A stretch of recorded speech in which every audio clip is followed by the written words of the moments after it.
It is time for the science segment of DG360 Morning Show. Now, this man is going to drop some knowledge on our brains about lab-grown brains connected to a microchip recognize human voices. Hold on 1 second here.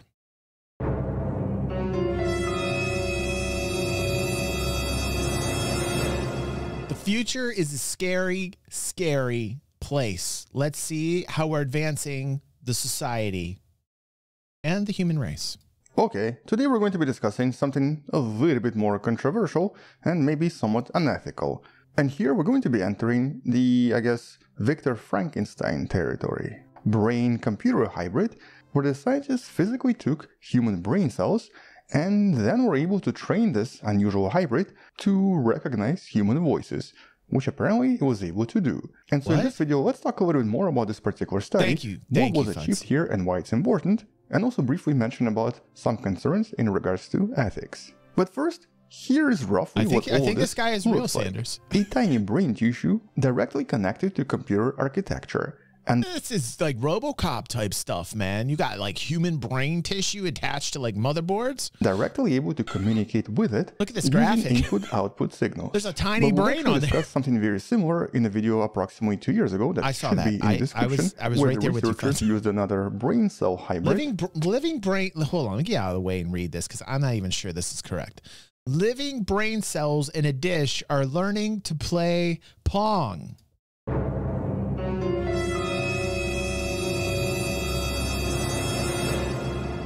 This seems very different than ChatGPT. Like this feels very, very different than AI even. Am I correct on this? Let's find out.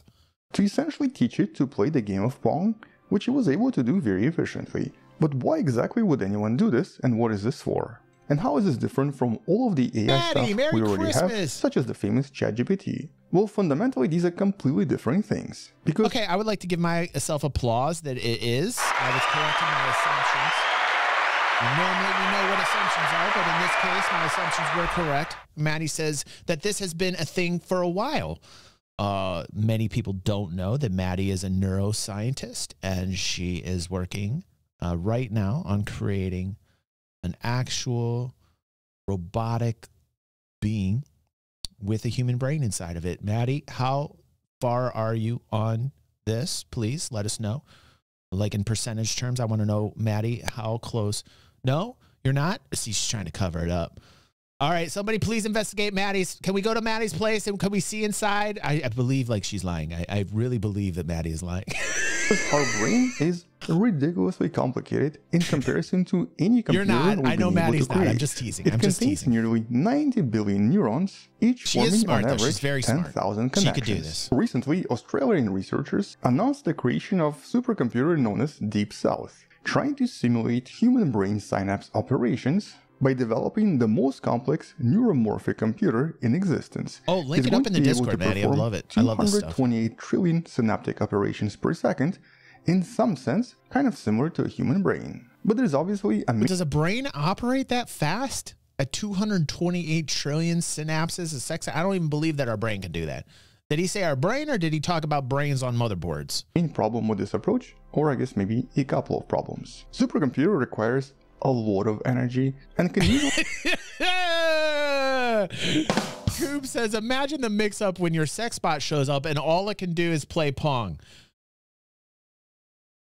Coob.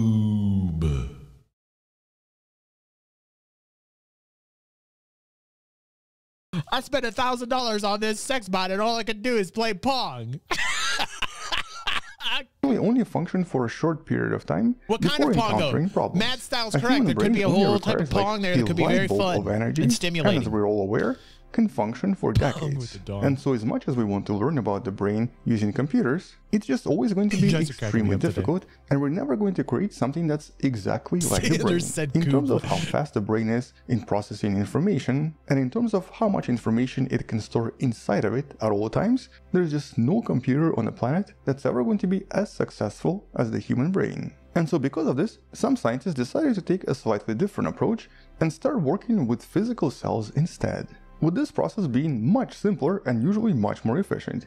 Here, the scientists rely on stem cells in order to produce a variety of different neuronal cells, with the stem cells in this case usually coming from a lot of different sources acquired ethically. With a lot of these cells then cultivated and grown into different cultures, usually with some sort of a purpose. And in the end they produce very small organoids that resemble something like this. Not really true brains, just tiny collections of brain cells designed to perform some kind of a function or designed to study something about the human brain. And in the last decade, since the invention of this process, there has been a lot of discussion if this is actually ethical, with the conclusion being that here there is really no personhood. This is not a living being, and not only does it not have enough complexity to acquire a personhood, it's also not connected to any other body parts and only has electrical impulses that it can then interact with. Although obviously some people are still going to be a little bit disturbed by this, but this has been used for a lot of different studies, and this is super useful for one thing we cannot do with computers: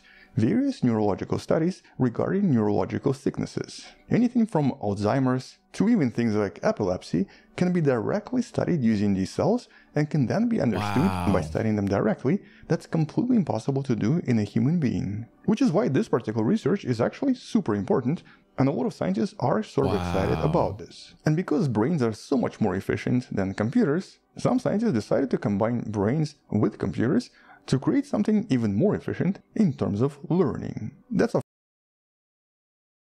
We have taken ourselves as human beings and our own brains out of the equation and just let the brain do the brain things on the computer, so that the brain essentially is instructing the computer what to do rather than the human with the brain. I'm saying we took our physical bodies out of the equation and we just put our brains on the motherboard and let things roll. And the brain cells are actually like instructing this on what to do. It's kind of like it's like a dream or nightmare scenario. But you know, like when I hear about these things, there's like the benefits and the positives. I think about people that are suffering from these diseases, from serious health issues, and I'm like, thank God. I'm like, thank God these people need the help, because if you're in a situation like that, you are like basically helpless and crying for help, that somebody helps you in these situations. Which I always laugh when I hear people that are completely healthy talk about how bad Neuralink is, and you know, like, well, it's not so bad for the person that's blind. Like the person that's blind would be more than happy to undergo the surgery for the Neuralink chip so that they can see again. You know, these people want that technology. But like I talk like this with Christy sometimes, and Christy's like, oh, it's terrible. Like, oh, you know, and I'm like, is it? Is it? You know, there's so many things we can talk about. I'm not even going to get into this discussion. Ping pong game from a few years back. Right. So it could be hacked, right? There's a lot of scary things as well, with the ability to control things using computers. That's kind of the main purpose for a lot of this Black research. Eagle says, yo, dog, I heard you like brains, so we put your brain in a brain. Let's start with a few pictures. As you can see, it took approximately 3 months to grow this, with the brain cells organizing in 3 dimensions to complete an actual structure with a computer interface below it. And so in some sense, this is a tiny tissue that's approximately 3 months old, that's extremely useful for studying how the brain works, how it develops, and what happens when things go wrong. But this device that they now call BrainWave is a combination of the brain cells and the... Can we not call it something from like a 1950s retro thing, like BrainWave? I mean, can we not think of a better term, scientists? You're smart people. Can we come up with a cooler name than BrainWave? You literally make me feel like so retro on this. Like we're talking 1952 technology here when you're calling it BrainWave. Can we update the name, please, scientists that are amazingly smart? They're just not good with naming things. They're just not good with marketing. Scientists, you know, just not good with marketing.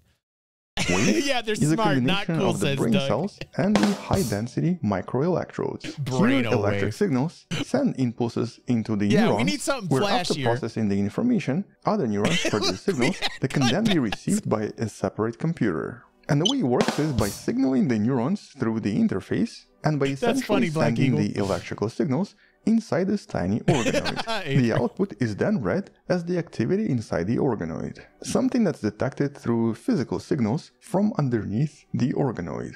And that's because this computer interface also acts as a kind of a sensor. And even though so far this is pretty much exactly the same as what we've discussed previously with that ping pong brain, it's really what the scientists did afterwards that's kind of mind-blowing. By playing various audio clips, specifically 240 audio clips of spoken human speech, and specifically here it was a Japanese speaker making certain vowels, this unusual organelle, after just 2 days of hearing this, was able to identify a specific speaker with approximately 80% accuracy. And here was a Wow, a brain on some microchips was able to recognize a human being's voice. Wow. Able to make these predictions without any training whatsoever. Now this was obviously digitized and created as a kind of an electrical signal, so these were not actual voices. But do you think like this is how the singularity happens? You guys know what the singularity is? It's the moment that AI or what I want to say, technology itself becomes sentient, becomes conscious of itself. Do you think this is how it happens? This might be how the singularity happens, man. Like, what do you think its existence is like? Do you think that it's actually aware at this point, being a brain on a motherboard? Like, what if it actually is? How do we know? How do we know? You know? Right, Maddie, right. It was still able to perform actually better than a lot of computers, because here the amount of inputs was very minimal, and it was able to achieve very accurate results in practically no time in terms of training. Right. And because these organelles also have a lot of plasticity and are very adaptable, they can then be retrained for any task and can be used to study a lot of different responses to a lot of different types of training. But more importantly for medical studies, this is of course where you can do a lot of research on a lot of neurological disorders, but also conduct direct pharmacological studies using drugs in order to see what effects certain drugs have on actual physical human brain. I was listening to a Lex Friedman podcast, and I can't remember who the guest was, but they were talking about how man and tools have co-evolved together over time, and that the tools themselves become merged with humanity in such a way that it seems like we're progressing to like cyborgs. And I thought that was like fascinating. It's like the first invention or the first tool. I'm not quite sure what it was, but let's just say a hammer, for instance, right? Or probably a weapon. Makes more sense to be like a weapon from 2001 Space Odyssey, when one of our ancestors picks up a bone and uses it to beat some other primate with, you know, let's say, bah, bah, bah, bah, bah, bah, you know, that's an amazing scene. And that revelation happens. And the first tool is created. It's a weapon, probably was a weapon. We're humans, you know, it's probably a weapon. It's like seeing this, like how it would merge with us, would help us and benefit us in terms of our biosignature, if you will, for lack of a better definition. So like if there's any fault with our DNA or something that's wrong with us, then the tools that we create come in and to fill those gaps and help us out. But like, man, the driving force behind it and the people that are creating it, you would have to hope that ethically speaking, they're moving us in the right direction and being smart about regulating the space. When it comes to regulation, that's what scares me the most. You know, we've seen, like, even in this industry, and like with pills, you can see we've done nothing but decimate. You know, look at all the things that have been done and in the pharma field with just drugs themselves. It's horrible, man. It's horrible what humans do in the name of like helping people. You know, just like wanting to come in and make money for their shareholders at the expense of humanity. But like, I get worried about this. It's like, who's running it? And if their intentions are good, ethically speaking, and I can't trust humans to do that. That's the scariest part about all of this, you know? Really, it is. Because here, by exposing this to some kind of a drug, we can then see you, how Orson. it affects Have a great day and Merry Christmas to you, Orson. So good seeing you here today. There are still quite a lot of limitations, with the biggest one being you have to keep this alive and healthy. It does require nutrients to survive, and will technically die if those nutrients are not provided. I think you're right in a That's obviously not something we have to worry about too much when it comes to supercomputers. Another somewhat intriguing result is seen in the graph right here. This actually showed us that after growing for about 30 days, the organoid was not really responding much. After 45 days though, it was already producing certain signals, and after 60 days, it started producing a lot, in some sense representing the optimal level for these organoids. At 60 days, they seem to produce enough brain function to be useful for a lot of studies, but not enough to cause any ethical concerns yet. And so here it was actually... But not enough to cause any ethical... what do you think the line is? What do you think these scientists are using the line to say, okay, ethically speaking, we're crossing an area that's been unexplored and now we have to worry? Like, what is that line? In essence, wouldn't that line be essentially the singularity, where these things are conscious of what's going on around them? It sounds to me like this is the this is the origin point of the singularity point. It's going to happen this way. Who's to say? What are they using to measure where they've passed the ethical, like, uh-oh moment? Be interesting to see how fast these brains mature and how fast they acquire an ability to produce signals and to process information. You guys, but this whole I love scientific reading your field, sometimes comments. referred to as neuromorphic engineering, can obviously get very tricky very quick when it comes to pushing the ethics. With one company, BrainChip, even actually selling commercial kits that you know how this works? That's great, now, Aether. And to some extent physically grow your own brain organelle. And that's of course where things get somewhat tricky. If this is commercially available for basically possibly anyone, who's to stop my neighbor next door from buying one and creating some kind of a super organoid that's possibly alive and functioning and conscious? Okay, I guess finances would stop him because these are still very expensive, but I think you know what I mean here. And so maybe commercializing this is not a good idea. This should still stay. Aether wants me to read this comment from me. He says, this is the problem with Neuralink. It's not helping someone who is blind in the hole. You better do this or you won't get a job. That's a threat. I immediately say no, F off.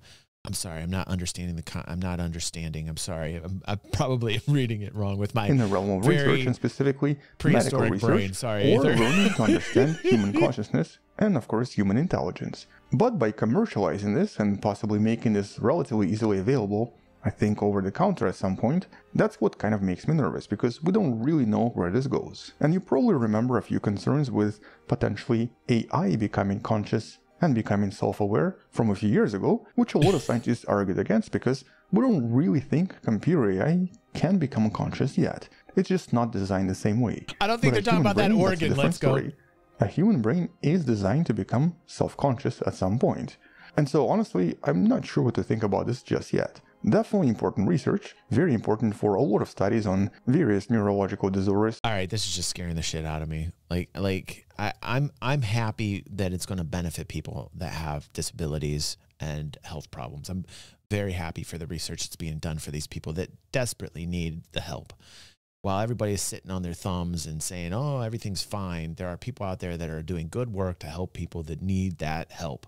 So I would first off like to applaud the people that are in this field working, but at the same time, there's part of me that needs to look at this and say, okay, we are getting into an area where it can get kind of sketchy, a lot sketchy.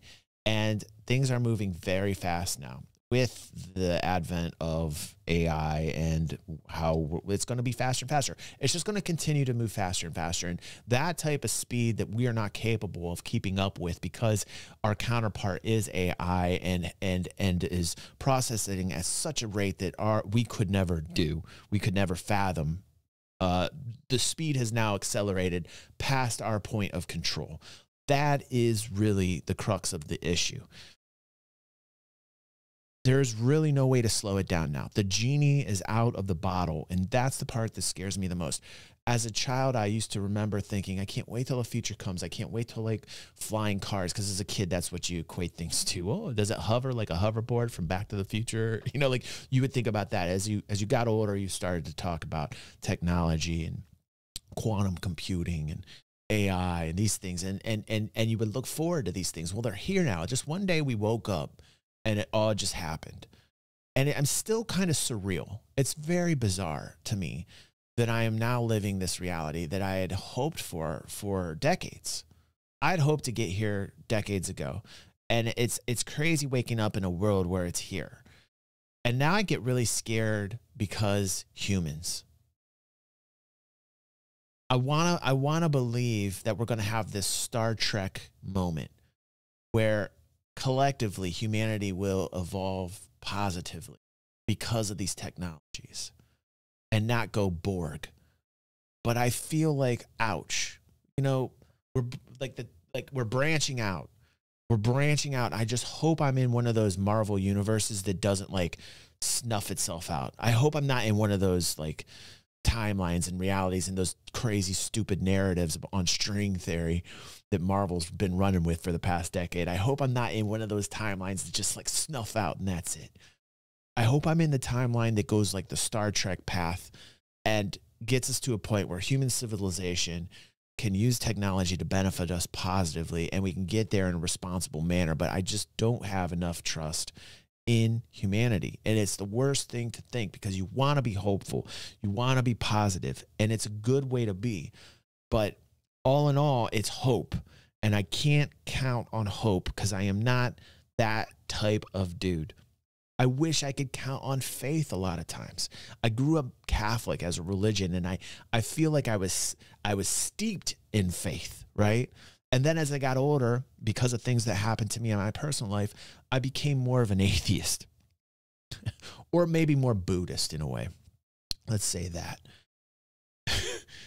And it's sad because as I got older, I stopped being so positive about humans, and I want to be. I want to be positive. But everything I'm seeing from media is shoving down the clickbait and telling me I need to be worried and I need to be scared, and because that clickbait sells. And perhaps the world is not as bad as media is projecting it to be. And I hope that's the world I'm living in. But from what I'm seeing around the world, from what is being able to be seen, it's more of a scary place than anything. And I want to focus on the positive. So interesting selection here from my algorithms. I'm absolutely fascinated with this. Keep up this type of content. I love it. Who found that? Was the gentleman that found this? Let me look at this DG area real quick. By the way, if you do want to post things, post it in the look at this area. And let's see. I want to give a shout out to the dude that found this. This is from Valerum.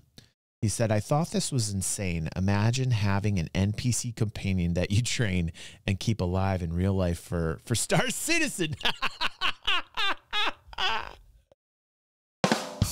This goes way beyond Star Citizen, Valerum.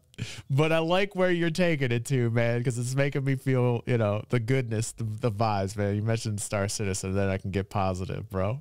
So funny, man. So funny that it's back to Star Citizen again. This is a lot bigger than Star Citizen, you know?